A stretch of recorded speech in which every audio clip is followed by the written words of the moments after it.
নমস্কার বন্ধুরা, রাকেশ ট্রিকি সলিউশনে তোমাদের স্বাগত। আজকে আমি নিয়ে এসেছি চন্দ্রযান 3-র ব্যাপারে কিছু ইম্পর্টেন্ট কোশ্চেন, যেগুলো তোমাদের আগত পরীক্ষার জন্য খুবই গুরুত্বপূর্ণ প্রমাণিত হবে। তো চলো আমরা শুরু করি। কোশ্চেন প্রথমে 1-এ কী বলেছে, চন্দ্রযান মিশন কবে লঞ্চ করা হয়েছে? তো এখানে কবে লঞ্চ করা হয়েছে দেখো, 14ই জুলাই 2023 সালে। বি যেটা রয়েছে এটাই হচ্ছে আসল উত্তর হয়ে যাবে, সঠিক উত্তর। বুঝতে পেরেছো তোমরা? তো চলো আমরা দ্বিতীয় কোশ্চেনে চলে যাই। দ্বিতীয় কোশ্চেনে কী বলেছে, চন্দ্রযান মিশন 2 কত সালে লঞ্চ করা হয়েছিল? তো চন্দ্রযান 2 মিশন লঞ্চ করা হয়েছিল 2019 সালে। ঠিক আছে, তৃতীয় নম্বর কোশ্চেনে যাই আমরা। চন্দ্রযান মিশন 1 কবে লঞ্চ করা হয়েছিল? এই কোশ্চেনগুলো আসলে আমাদের একটু জেনে রাখা দরকার। হয়তো 3 না দিয়ে আমাদের 2 বা 1 দিয়ে দিল, এগুলো আমরা কোশ্চেনগুলো ওই জন্য একটু জেনে নিচ্ছি। তা এটা করা হয়েছিল 2008 সালে।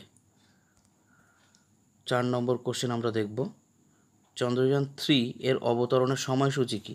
তো মানে চন্দ্রযান আমাদের সেদিনই আর কি 2023-এ আর কি 23শে আগস্ট লঞ্চ করলো। তো উত্তর হয়ে যাবে বি দাগ, এটাই আসল উত্তর। আমরা 5 নম্বর কোশ্চেনে চলে যাব। বলছে কোথা থেকে চন্দ্রযান 3 মিশন লঞ্চ করা হয়েছে? তো এখানে করা হয়েছে, প্রথমে দেওয়া আছে বিক্রম সারাভাই স্পেস সেন্টার, তারপর অন্ধ্রপ্রদেশের শ্রীহরিকোটা, ইসরো স্যাটেলাইট সেন্টার বেঙ্গালুরু কর্ণাটক, এবং space application centre Ahmedabad Gujarat. কোথা থেকে বলো তোমরা? এখানে উত্তর হবে অন্ধ্রপ্রদেশের শ্রীহরিকোটা, সতীশ ধাওয়ান স্পেস সেন্টার থেকে এটা লঞ্চ করা হয়েছে। ঠিক আছে, চলো নেক্সট কোশ্চেনে চলে যাই আমরা।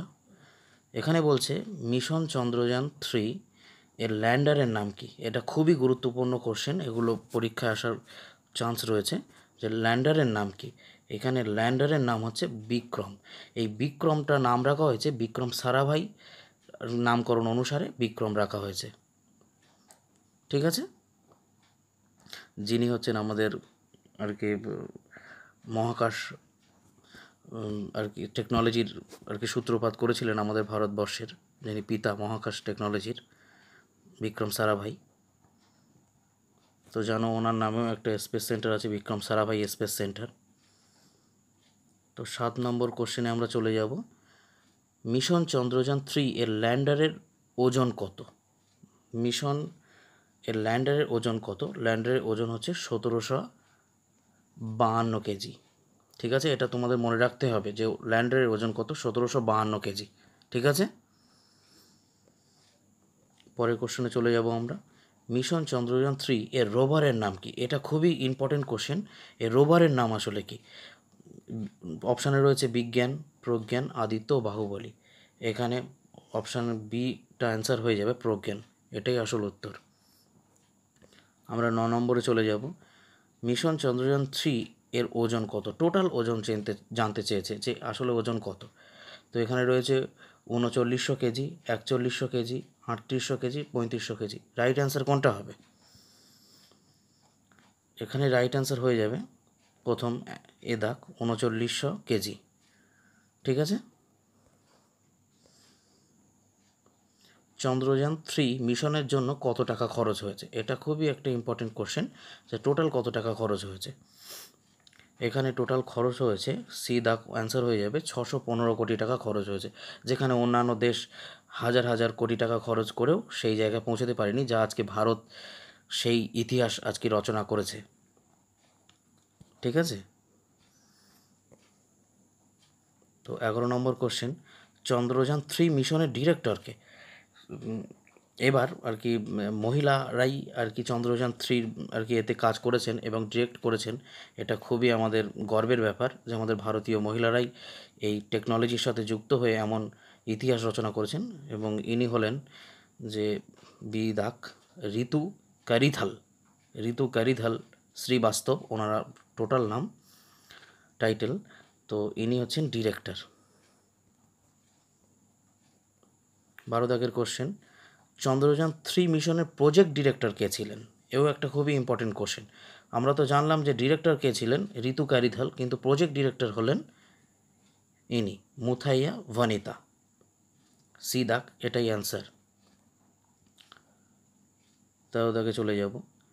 GSLV MK3, এটা হচ্ছে যেটা লঞ্চ ভেহিকেল মার্ক, ঠিক আছে, এটাই হচ্ছে আসল ইঞ্জিন বা তোমাদের যেটা বলে রকেটের, এটাই নাম ছিল। এর বলেছে এর অপর নাম কি, আসলে কার নাম অনুসারে রাখা হয়েছিল, এটা বিক্রম সারাভাই, তোমাদের আগে কোশ্চেন আমি আলোচনা করলাম, বিক্রম সারাভাইয়ের নামকরণ অনুসারে রাখা হয়েছে, ঠিক আছে।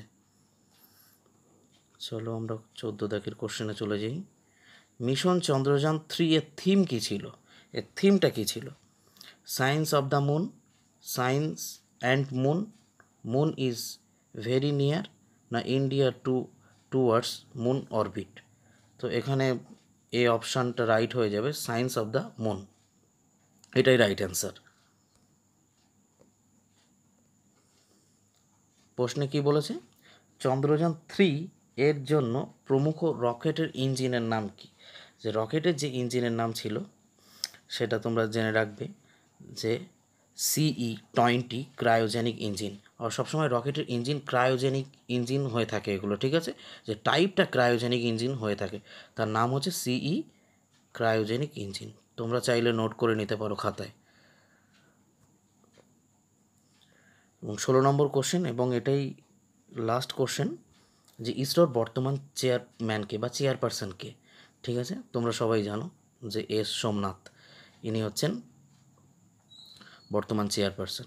তো বলো ভিডিওটি কেমন লাগলো তোমাদের? যদি ভালো লেগে থাকে আমার চ্যানেলটি অবশ্যই তোমরা সাবস্ক্রাইব করো, লাইক করো, শেয়ার করো, কমেন্ট করো, ঠিক আছে, এমন ভিডিও পাওয়ার জন্য, ইম্পর্টেন্ট ভিডিও পাওয়ার জন্য। Thank you.